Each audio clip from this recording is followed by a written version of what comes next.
Welcome back to another technical deep dive here in the debug zone.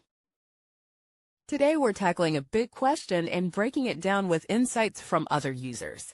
Hopefully this clears up some misconceptions and helps you get the answer you need.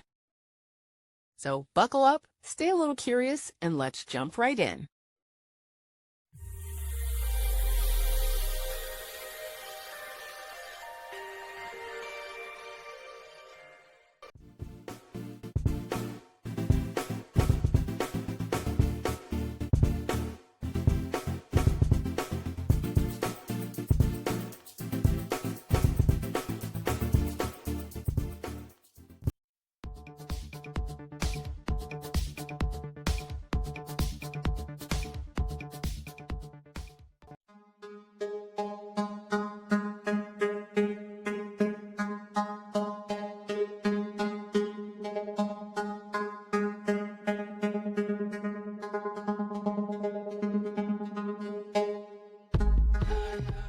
And that's a wrap.